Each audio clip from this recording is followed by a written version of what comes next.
Jeneral-jeneral Rusia sedang panik sekarang kerana dalam 6 bulan terakhir, mereka telah memberitahu Putin bahawa Rusia sedang membuat kemajuan di dalam Ukraine, khususnya di wilayah Zaporizhia. 2 hari lepas, Ukraine telah membongkar pembohongan itu dengan cara yang paling memalukan. Sebenarnya selama 6 bulan lepas, terdapat satu serangan balas Ukraine yang sedang berlangsung. Ia adalah serangan rahsia. Askar-askar Ukraine telah diarahkan dengan tegas supaya tidak membocorkan walau satu maklumat pun. Tiada video, tiada ciapan, tiada apa-apa. Dan disebabkan keselamatan operasi itu, Ukraine berjaya menawan semula kawasan yang sangat luas tanpa Rusia sedar perkara itu sedang berlaku. Kawasan sebesar sebuah bandar utama di Amerika. Jadi, bagaimana anda boleh menyembunyikan keseluruhan operasi serangan balas selama 6 bulan terhadap negara yang anda lawan? Jawapannya terletak pada kelemahan mendalam dalam tentera Rusia yang dicipta sendiri oleh Putin. Dan seolah-olah itu belum cukup teruk, malam tadi, Ukraine telah memusnahkan satu-satunya fasiliti yang Rusia harapkan untuk membaiki kelemahan terbesarnya. Kisah itu melibatkan Yuri Gagarin, Lelaki pertama di angkasa. semuanya akan masuk akal sebentar lagi, saya janji. Jadi, mari kita bincangkan semua ini, termasuk serangan balas besar-besaran itu. Tapi sebelum kita masuk ke topik itu, saya ingin tunjukkan kepada anda klip pendek dari barisan hadapan kerana ia menceritakan sesuatu tentang cara fikir Rusia yang dimanfaatkan oleh Ukraine. Jadi, dengarkan. Baiklah, ini klipnya. Dan dalam klip ini, anda boleh lihat 2 askar Ukraine menangkap 2 askar Rusia yang sudah pun menyerah diri. Jadi saya rasa mereka sedang membawa mereka kembali ke rumah Samad atau ke suatu tempat di mana mereka boleh diproses. Jadi di sini, mereka duduk. Saya rasa mereka letih. Dan saya mahu anda semua dengar perbualan ini kerana ia memberitahu kita dengan jelas siapa yang berjuang untuk Rusia dan kenapa mereka berjuang. Sebahagian daripada mereka semuda 18 tahun. Berapa umur kau? 18 tahun. Sial bro, kenapa kau datang ke sini? Simpan rokok tu. Simpan pemetik api tu untuk diri kau sendiri. Baiklah, jangan takut. Takkan ada apa-apa yang berlaku. Simpan saja semua ini. Rokok tu simpan untuk diri kau. Cecair tu pun simpan untuk diri kau. Terdekut betul kau ni. Tak apa Sonya, jangan takut. Awak ada apa-apa dokumen dengan awak? Tak, tiada apa-apa. Apa pangkat awak? Pribet biasa. Itu memang jelas. Kamu dah lama berkhidmat di bawah kontrak. Lebih kurang setengah tahun. Aduh, sebab duit ke? Duit. Saya daftar dari penjara. Kenapa? Duit kebebasan. Sekarang, selepas mereka selesai berbual dan berehat, mereka berjalan semula menuju ke posisi Ukraine saya rasa. Dan anda akan dengar tidak lama lagi, sebuah drone sedang menghampiri. Ia bukan drone Ukraine, itu adalah drone Rusia yang sengaja memburu askar Rusia yang sedang menyerah diri. Memang gila.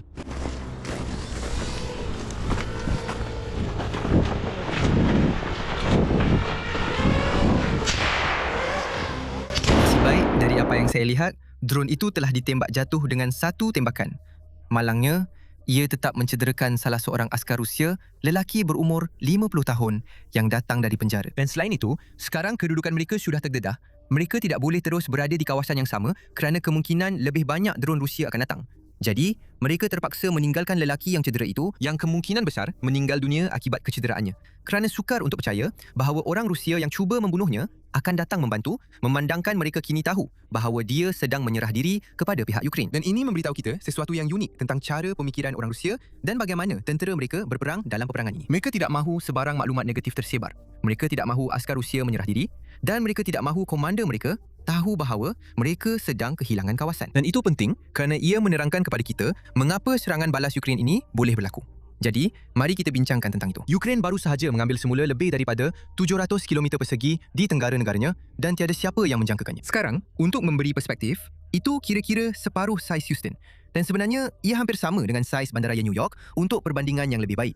Dan Ukraine secara senyap-senyap mengambilnya semula tanpa Rusia benar-benar menyedari apa yang sedang berlaku. Seolah-olah itu belum cukup teruk, perkara ini berlaku dalam tempoh 6 bulan. Jadi sepanjang 6 bulan lepas, pasukan Ukraine sedang mara dan kita langsung tidak tahu. Anda boleh anggap orang Rusia pun tidak tahu juga. Mereka telah menawan semula 26 penempatan dan kesemuanya telah disahkan dengan rakaman yang dikenal pasti lokasinya yang baru sahaja dikeluarkan oleh kerajaan Ukraine 2 hari lalu. Dan di samping itu, disebabkan serangan balas ini kerana semua wilayah yang telah berjaya dirampas semula oleh Ukraine, ini bermakna Rusia pada dasarnya sifar, tidak mendapat apa-apa. Jadi, mereka tidak membuat sebarang kemajuan tahun ini dari segi berapa banyak wilayah yang mereka tawan. Putin telah kehilangan begitu ramai askar akibat kecederaan dan sudah tentu kematian. Dan untuk itu, kini dia tidak mempunyai apa-apa untuk ditunjukkan. Sekarang, kita sebenarnya mempunyai beberapa butiran. Operasi serangan balas ini bermula pada 29 Januari. Jadi pada permulaan tahun dan hanya 3 hari selepas itu, Starlink sebenarnya membolehkan rakyat Ukraine menggunakan terminal. Mereka boleh berhubung dengan satelit tetapi pihak Rusia tidak dapat melakukannya. Dan kita pernah bincangkan perkara ini sebelum ini. Elon Musk melakukannya dengan menggunakan sistem senarai putih di mana terminal Ukraine telah diluluskan terlebih dahulu manakala terminal Rusia tidak diluluskan. Dan disebabkan itu, drone Rusia tidak dapat terbang dengan baik, tentera tidak dapat menavigasi dan kereta kebal Ukraine mengambil sepenuhnya kesempatan itu untuk terus mara ke hadapan. Ini adalah pencapaian terbesar Ukraine sejak tahun 2023 dan ia dirahsiakan dengan sengaja. Di skrin ini, anda boleh lihat dengan jelas berapa luas kawasan yang kita bincangkan dan di mana tepatnya kawasan itu. Zon kelabu ialah zon kelabu, bermaksud tiada siapa yang mengawalnya. Kedua-dua pihak sedang berjuang untuknya. Kawasan merah dikawal oleh Rusia dan kawasan biru ialah kawasan yang baru sahaja dibebaskan oleh Ukraine. Sekarang, satu lagi perkara yang mengejutkan tentang semua ini ialah peta yang kita gunakan. Ini adalah Deep State Maps dan ini adalah sesuatu yang sering digunakan oleh rakyat Ukraine untuk mengetahui keadaan barisan hadapan. Dan bahkan pemeta pun tidak mengeluarkan maklumat. Mungkin mereka tidak mempunyai maklumat itu. Dan walaupun mereka ada mendengar kabar angin, mereka tidak mahu membocorkan apa yang cuba dilakukan oleh kerajaan dan tentera. Jadi, pemeta pun sebenarnya menyimpan maklumat itu supaya tiada siapa tahu apa yang sebenarnya sedang berlaku. Sekarang, untuk membandingkannya dengan peta Rusia, supaya anda boleh lihat sendiri betapa besarnya perbezaan itu. Di sini, lihatlah. Sekarang, kita boleh membandingkan peta Rusia dengan peta Ukraine untuk melihat dengan jelas berapa besar perbezaan yang ditunjukkan oleh kedua-dua peta itu tentang berapa banyak kawasan yang Rusia anggap mereka kuasai dan yang sebenarnya mereka kuasai. Di skrin anda boleh lihat kedua-dua peta itu. Kedua-duanya lebih kurang mempunyai keluasan yang sama, tetapi pada peta Rusia, anda boleh lihat betapa lebih dekatnya pasukan Rusia dengan bandar Harvivka. Dan pada peta Ukraine, yang sememangnya telah dikenal pasti lokasinya dan disahkan oleh sumber-sumber lain juga sekarang, menunjukkan bahawa tentera Rusia masih agak jauh dan sebenarnya sedang dipaksa berundur. Jadi, kemajuan Rusia secara teknikalnya adalah negatif. Mereka sedang bergerak maju tetapi ke arah yang negatif. Sekarang, secara rasmi, Rusia tidak mengakui apa-apa tentang perkara ini. Tetapi, terdapat penulis blog perang Rusia yang sangat-sangat marah dengan pihak atasan mereka sendiri. Dan mereka marah kerana mereka percaya bahawa pihak komando tentera Rusia sedang berbohong kepada Presiden, berbohong di semua peringkat rantaian arahan. Dan di samping itu, mereka juga berbohong kepada orang awam. Malah, dengarkan klip seterusnya ini. Kami sebenarnya mempunyai penulis blog Rusia, penulis blog perang. Jadi, seolah-olah seperti versi wartawan perang Rusia yang kini secara terbuka bercakap tentang Putin yang hidup dalam gelembung maklumat di mana beliau sebenarnya tidak tahu apa realitinya. Dia hanya hidup dalam dunia khayalan. Dengar sendiri. Bila kepada Presiden. Dan apabila Presiden diberi taklimat dan kemudian beliau menyuarakannya, anda tahu, kepada kita sebagai rakyat, kata demi kata setiap hari. Jadi dia ada frasa kegemaran baru, ya? Maksud saya, maafkan saya, rakan-rakan seperjuangan dan juga komrad Major. Ya, tapi ia pada dasarnya sudah jadi macam satu mantra sekarang. Semua ini. Setiap hari, tentera kita sedang mara ke hadapan. Setiap sektor di mana Vladimir Vladimirovich, apa maksud awak? Tak ada. Mereka sedang mara berhampiran Huli-Huliaipol. Mereka sedang mara ke arah Stepanohersk dan menunjukkan kemajuan. Fakta bahwa mereka tidak menghebohkannya, ini menunjukkan bahwa mereka bertindak dengan lebih bijak dan mereka memang meraih kejayaan. Termasuk sebenarnya berkat unit serangan drone tersebut. Betul.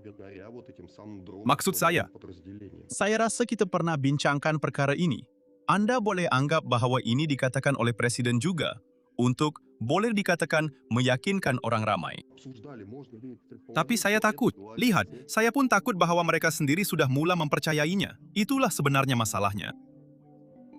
Kerana apabila Anda menyebarkan propaganda untuk masa yang lama, pada satu tahap, propaganda itu sendiri mula mempengaruhi diri Anda sendiri. Diri Anda sendiri. Anda percaya kepada propaganda Anda sendiri? Ya. Dan jika Anda jumlahkan, ya.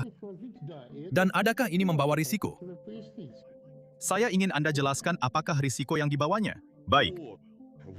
Well, apakah risiko yang dibawanya? Ini satu analogi sejarah ringkas ya, jika saya boleh. Dan tepat sekali untuk mengembangkan pemikiran itu lagi ya. Ia membawa risiko bahwa kepimpinan tertinggi tentera menjadi benar-benar terpisah daripada realiti di lapangan. Sebagai contoh sejarah yang ketara, kita ada Nikolai II, yang walaupun berada di ibu pejabat tentera, jadi Anda akan fikir bukan di Saint Petersburg, tetapi di ibu pejabat. Dia tidak faham apa yang sedang berlaku dengan tentera, walaupun berada di ibu pejabat. Dan inilah sebenarnya di mana kehadirannya di ibu pejabat lebih membawa kesan negatif. Dia tidak faham apa yang sedang berlaku di Saint Petersburg. Dan apabila Alexandra Fyodorovna menenangkannya bahwa Anda tahu, ia hanyalah orang jahat yang menyebarkan kabar angin. Dan selebihnya semuanya baik-baik saja. Akhirnya, titik paling rendah tiba secara tiba-tiba. Dan apa yang lebih teruk, biarlah mereka ke neraka. Tuhan, ampunilah aku. Tetapi ia tiba untuk negara. Sekarang, konteks penting tentang klip itu by the way. Alexander II yang dimaksudkan oleh lelaki itu ialah Tsar Rusia pada akhir 1800-an. Dan beliau telah dibunuh oleh rakyatnya sendiri kerana beliau benar-benar terpisah daripada realiti. Itulah orang yang kini dibandingkan oleh propagandis Rusia dengan Putin.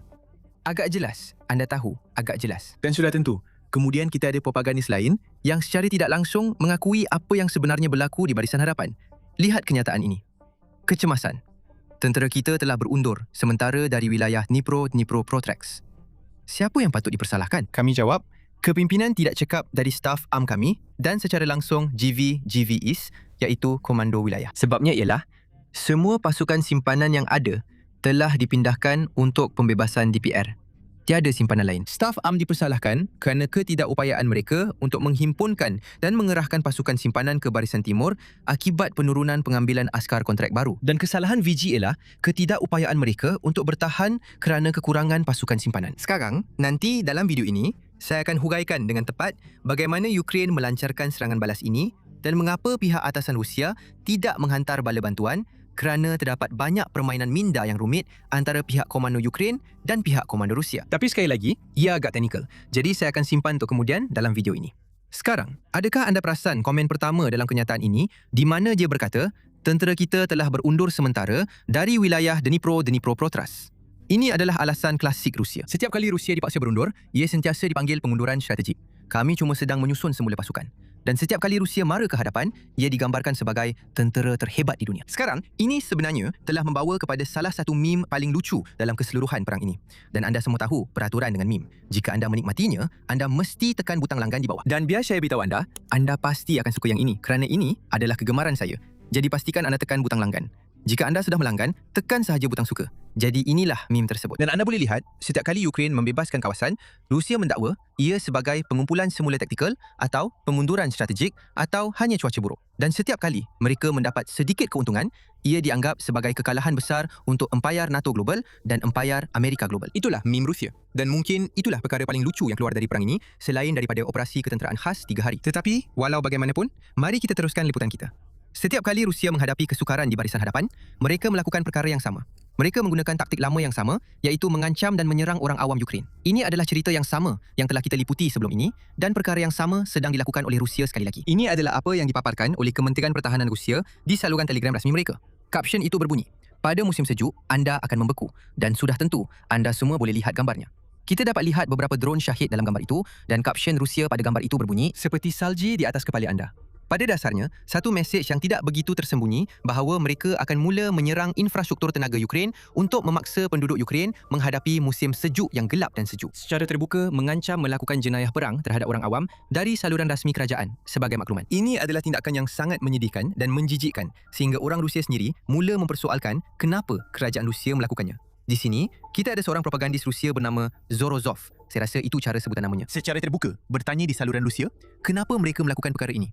Kenapa mereka menyakiti orang awam Ukraine? Bagaimana itu akan membantu Rusia memenangi perang ini? Dengar sendiri, dan ini berlaku di Rusia sebagai makluman. Seperti inilah yang dipersoalkan oleh orang ramai. Jadi, dengar betul-betul. Saya tak faham bagaimana ada orang boleh gembira bila Kiev tiada elektrik. Bila anda lihat lampu terpadam di Kiev, anda fikir siapa yang duduk tanpa elektrik? Adakah Zelensky yang duduk tanpa elektrik? Bukan Zelensky yang duduk tanpa elektrik. Ia adalah seorang ibu kepada 2 anak yang tinggal di tingkat 17, sebuah bangunan 18 tingkat, yang terpaksa turun 17 tingkat untuk mendapatkan air. Orang kita juga melihat rakyat Ukraine meraihkan serangan ke atas jambatan dan wildberries. Dan akhirnya, itulah sebenarnya maksud semua ini. Kita telah menjadi orang yang sama seperti yang kita lawan dalam peperangan dahulu. Sekarang, Kementerian Pertahanan Ukraine telah memberi respon terhadap ancaman Rusia ini dan respon mereka sebenarnya sangat bagus. Jadi, biar saya tunjukkan kepada anda. Petikan dari Ukraine itu pada dasarnya berkata, mari kita panaskan badan dengan api dari kilang penapisan Rusia. Dan di latar belakang, anda boleh lihat sebuah kilang penapisan Rusia sedang terbakar. Sekarang, saya ingin menunjukkan perbezaan antara dua mesej. Rusia bercakap tentang menyerang infrastruktur tenaga Ukraine. Ukraine pula bercakap tentang menyerang kilang penapisan yang membiayai Perang Putin. Hanya satu pihak yang menyasarkan orang ramai, manakala pihak satu lagi menyasarkan wang yang digunakan untuk menyasarkan orang ramai. Dan teka apa? Ukraine sebenarnya sudah pun menunaikan janji itu yang tentunya anda tahu jika anda telah menonton video kami, tetapi baru-baru ini Ukraine telah menyerang sesuatu yang Rusia tidak jangka. Ukraine menggunakan peluru berpandu Flamingo untuk memusnahkan kemudahan roket dan internet satelit Rusia. Ini adalah kilang yang membina roket yang melancarkan satelit internet ke angkasa. Sekarang, ini adalah sesuatu yang Rusia telah melabur dengan banyak sejak awal tahun kerana mereka telah kehilangan akses kepada Starlink, dan rancangan Rusia pada dasarnya adalah untuk membina semula Starlink mereka sendiri supaya mereka boleh meneruskan perang ini. Dan ini sebenarnya ada kaitan dengan serangan balas yang kita bincangkan pada permulaan video tadi. Saya pasti ada antara anda yang tertanya-tanya, bagaimana mungkin Ukraine boleh terus mara selama 6 bulan tanpa Rusia benar-benar menyedarinya? Baiklah, jawapannya memang bergantung kepada beberapa faktor, tetapi yang paling utama ialah ketidakcekapan Rusia dan penipuan yang berlaku dalam rantai perintah Rusia. Jadi, mari kita lihat dengan lebih terperinci apa maksudnya. Anda nampak peta di skrin anda itu? Peta itu menandakan dengan tepat kawasan yang dikuasai Rusia dan dari mana video propaganda Rusia dikeluarkan. Jadi, semua tanda yang anda lihat keluar dari peta itu adalah lokasi yang dikenal pasti melalui geolokasi. Pada asasnya, itulah tempat di mana askar Rusia memuat naik video sambil mengibarkan bendera 3 warna mereka. Pada dasarnya, mendakwa bahawa, hey, kawasan ini di bawah kawalan Rusia. Sedangkan sebenarnya, ia tidak benar-benar di bawah kawalan Rusia. Hanya kerana anda ada 2 askar mengibarkan bendera Rusia, itu tidak bermakna kawasan itu milik Rusia. Dan anda tahu tak, perkara seperti ini sebenarnya memberi kesan yang sangat negatif dari segi strategi Rusia. Sebab tahu tak, bila video itu dirakam, video itu cepat-cepat dihantar kepada pihak atasan. Dan semua orang atasan di kawasan ini, jadi semua general dan komander yang mengendalikan perang ini, mereka yang menentukan di mana sumber diperlukan dan di mana sumber akan ditempatkan. Para general itu mula membuat keputusan dengan andaian bahawa Rusia sudah menguasai kawasan tersebut. Sedangkan hakikatnya, ia cuma 2 orang yang mengibarkan bendera. Dan sebaik saja mereka rakam video itu, mereka akan pergi bersembunyi di dalam bilik bawah tanah. Mereka sebenarnya tak mengawal apa-apa pun. Jadi, bila tentera Ukraine betul-betul masuk dan menyingkirkan 2 orang itu, tahu tak apa yang berlaku? Ketua wilayah kawasan itu sebenarnya tidak melaporkan 2 askar Rusia yang mati atau ditangkap itu kepada pihak atasan. Dan itu bermakna dia tidak akan mendapat pasukan simpanan dan bala bantuan yang diperlukan untuk menghentikan kemarahan Ukraine. Sebab dalam fikirannya, tiada insentif untuk melaporkan berita buruk. Kenapa perlu buat begitu? Berita buruk hanya akan menyebabkan anda dihukum. Ini adalah kisah yang telah lama berlaku dalam tentera Rusia sejak zaman Stalin. Anda tahu, orang tidak akan memberitahu Stalin berita buruk kerana anda tidak akan diberi ganjaran. Malah, anda akan dihukum kerana berbuat demikian. Dan ini adalah sesuatu yang turut ditegaskan oleh penulis blog perang Rusia sendiri. Apabila Rusia ditolak ke belakang selama 6 bulan dan laporan tidak dihantar ke atas, bantuan tidak sampai. Itu kerana semua orang menganggap bahawa, perkara itu sebenarnya tidak berlaku. Dan jika ia berlaku, seseorang pasti akan memberitahu saya. Anda tahu, itulah yang difikirkan oleh orang yang menguruskan peperangan atau orang yang menguruskan kawasannya dari Moskow atau dari tempat yang jauh dari barisan hadapan. Itulah yang dianggap bahawa, saya akan dapat maklumat apabila sesuatu benar-benar berlaku. Tetapi maklumat itu tidak sampai kepada pihak atasan. Dan yang paling menarik, rakyat Ukraine sendiri pun tidak benar-benar mengeluarkan sebarang maklumat, betul? Jika mereka menawan sebuah penempatan, mereka tidak membuat video dan menyiarkannya kerana Ukraine dengan cepat menyedari kelemahan dalam sistem Rusia, strategi Rusia, cara tentera Rusia beroperasi. Jadi mereka akan membersihkan sebuah penempatan dan mereka akan pastikan tiada sesiapa yang memuat naik apa-apa. Mereka pastikan tiada maklumat yang tersebar. Tak kira berapa banyak yang kami tawan. Sebabnya ialah, jika Ukraine secara terbuka mengumumkan penawanan sebuah penempatan, kemudian katakan 2 hari kemudian atau 2 minggu kemudian, mereka mengumumkan penawanan satu lagi atau menawan semula satu lagi, kemudian satu lagi, Rusia akan mula melihat corak. Dan walaupun Rusia tidak mendapat maklumat melalui sumber mereka akan melihat apa yang rakyat Ukraine siarkan dan mereka akan mula bertindak atau mula mengagihkan semula sumber dan askar berdasarkan perkara itu. Jadi apabila Stalin tumbang, Ukraine melihat peluangnya dan mereka mula melancarkan serangan balas ini dengan pasukan, dengan kereta kebal, gelombang demi gelombang, memperoleh kemajuan setiap minggu sambil merahsiakannya. Sekarang, di sinilah saya ingin berkongsi satu kisah menarik kerana ada beberapa orang yang berjaya mengetahui apa yang sedang berlaku. Dan ini berlaku walaupun tiada maklumat rasmi yang dikeluarkan. Dan seorang lelaki yang saya temui yang berjaya mengetahui apa yang sedang berlaku ialah seorang penganalisis berumur 20 tahun. Jadi, dia baru berumur 20 tahun. Dia berasal dari Perancis. Dia telah mengikuti perang ini dengan sangat teliti dan namanya ialah Clemens Molling. Dan beginilah cara dia mengetahuinya. Dan ini memang luar biasa. Apabila Rusia menembak peluru artileri, peluru-peluru itu akan menghasilkan kawah hantaman, betul? Dan nampaknya, anda boleh menjejak kawah hantaman ini melalui imej, satelit atau mungkin ada sumber lain dalam talian di mana anda boleh melakukannya. Dan jika anda menjejak kawah-kawah ini minggu demi minggu, anda sebenarnya boleh melihat kedudukan kawah hentaman Rusia semakin beralih ke belakang. Dan anda perlu mengandaikan bahawa ini berlaku kerana askar-askar Rusia sedang ditolak ke belakang. Dan itu bermakna Ukraine sedang membuat kemajuan dan dia berjaya memahaminya. Dan dia telah menulis tentang perkara ini di Twitter untuk beberapa ketika. Seperti selama beberapa bulan sekarang. Bahkan sebelum kita mendapat sebarang maklumat rasmi. Jadi, itu memang sesuatu yang luar biasa. Sungguh menarik yang saya ingin kongsikan dengan semua orang. Jika anda tidak mengikuti dia di Twitter, jika anda ada di Twitter, pastikan anda ikut dia. Dia baru berumur 20 tahun.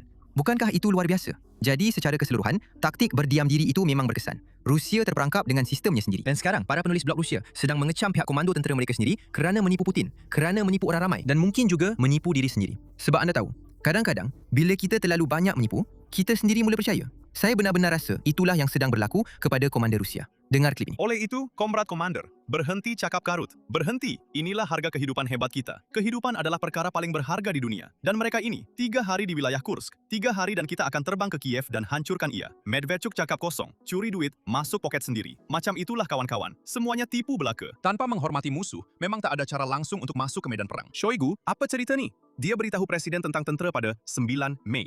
Sekarang kita di mana? Shoigu di mana? Semuanya dah dicuri. Semuanya dah dijual. Dan bajingan-bajingan ni memang curi berbilion-bilion untuk UAV, untuk drone-drone ni. Mereka nak kita semua mati. Semua ini membawa kita kembali ke fasiliti yang saya sebut di awal video tadi. Jawapan Rusia kepada Stalin yang baru sahaja dimusnahkan oleh Ukraine. Dan sejujurnya, ini sebenarnya adalah bahagian yang agak penting dalam program angkasa Rusia.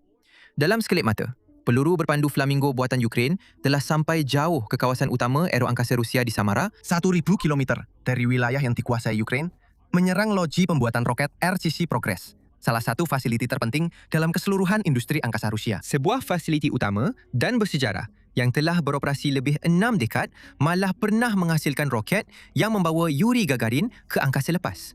Itulah manusia pertama di angkasa lepas. Kompleks ini kekal menjadi pusat pengeluaran roket Rusia. Kini menghasilkan keluarga kenderaan pelancar Soyuz. Kepentingan Ukraine terhadap lokasi ini bertujuan untuk menggagalkan program satelit Rossat orbit rendah bumi baharu Moskow. Jawapan Putin kepada Stalin yang bergantung sepenuhnya pada pelancaran Soyuz yang dihasilkan di fasiliti ini.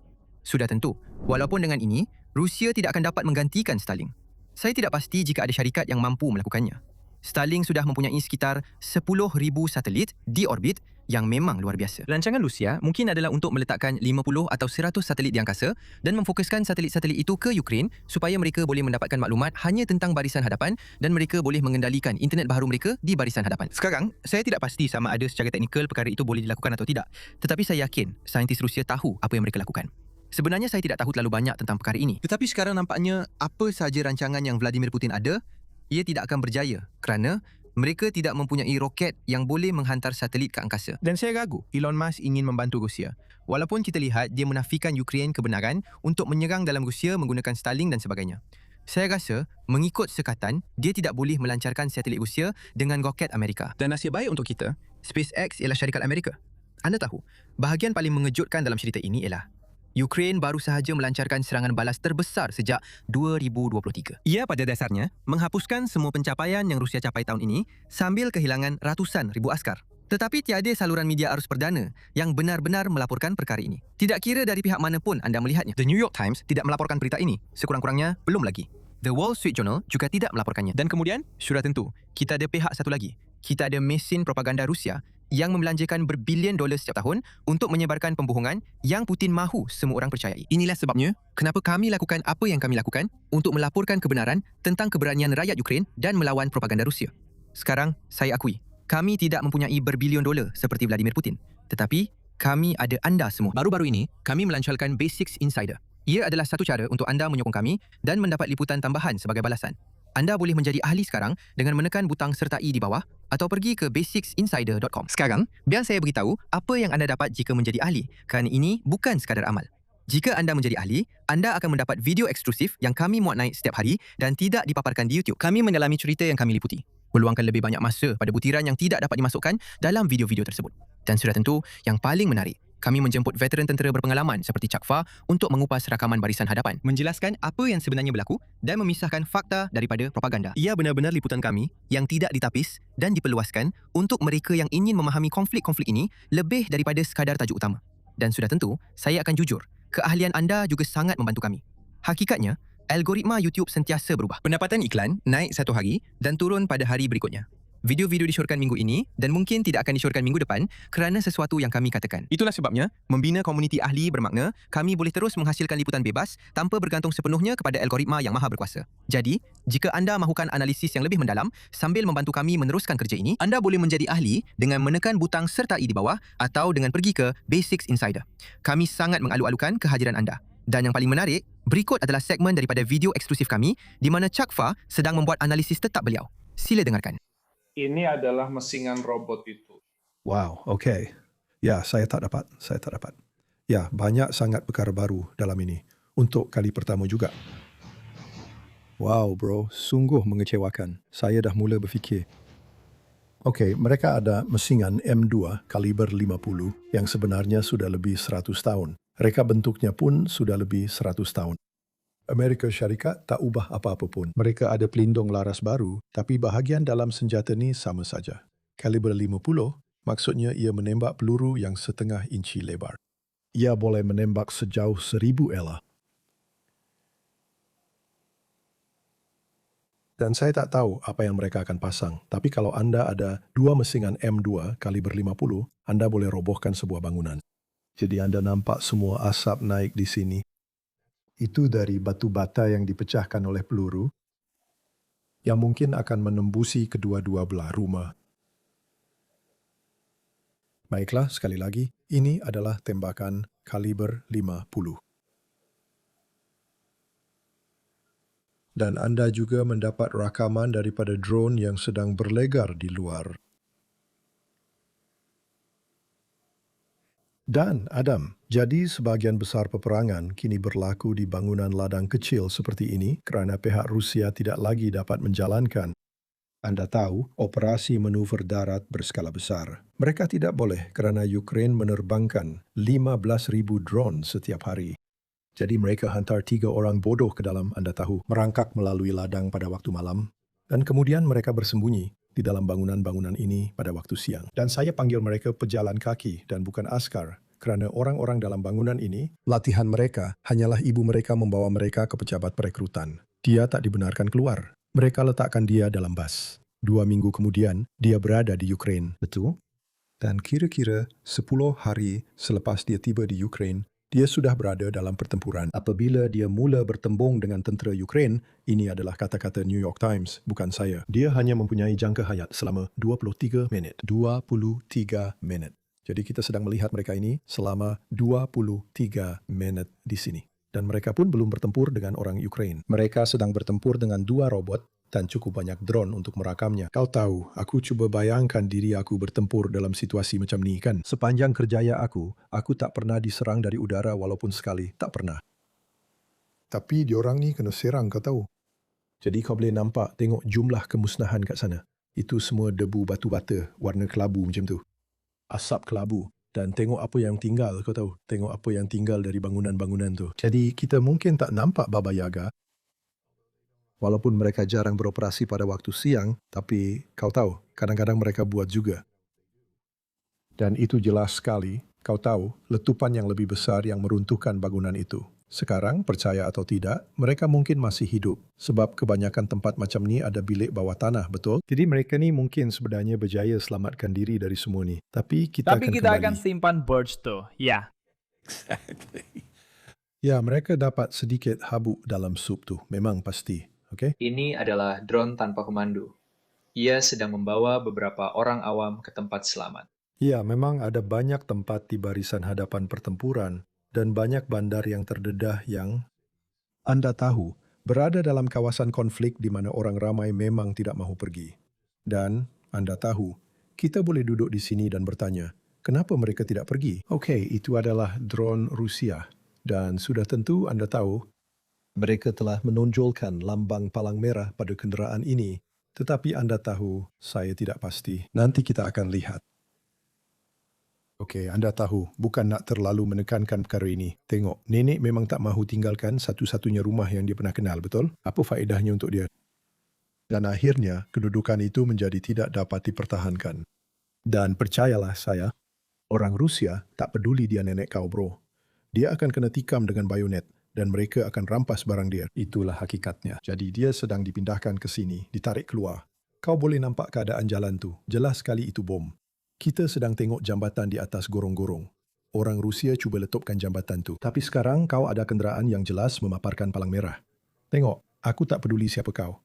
Itu jenayah perang kalau kau serang kenderaan tu. Kau yang tarik picu dan orang yang bagi arahan tu. Jadi apapun maksud aku, mereka tengah bawa dia keluar. Semoga Tuhan memberkatinya. Tapi kau tahu, ramai orang cuma nak duduk di rumah mereka. Seperti yang kau tahu, sekali lagi, mereka serang palang merah lagi. Tapi yang luar biasa, orang-orang ini berjaya dibawa keluar. Tapi ini berlaku setiap hari. Maksud aku ada berpuluh-puluh gambar ambulans Ukraine yang diletupkan di bandar Kherson. Mereka terbangkan drone merentasi sungai Dnipro. Mereka jumpa orang awam, mereka cuba bunuh mereka. Kamu tahu, kemudian mereka tunggu ambulans sampai dan mereka serang ambulans itu. Saya harap awak dah jatuhkan senapang patah lelaki itu. Itu yang awak perlukan. Apapun, tapi mereka berjaya keluarkan dia. Dan kamu tahu. Ada orang baik dan orang jahat dalam perang ini, Adam. Dan orang jahatnya ialah orang Rusia. Mari kita tonton ini. Kamu mungkin lebih arif tentang hal ini. Ia adalah satu pasukan yang masuk dan meletupkan satu posisi dengan banyak TNT. Ya, jadi memang betul-betul pemusnahan tempur. Kau tahu kalau kau masuk ke kawasan bandar, ruang pertempuran bandar atau kau tahu, di dalam bangunan yang kita panggil CQB, pertempuran jarak dekat, ini jelas kelihatan berlaku lebih awal. Ada frost di situ. Jika Anda ingin menonton baki video ini dan lebih banyak video seperti ini, Anda boleh pergi ke Basics Insider atau klik butang sertai di bawah.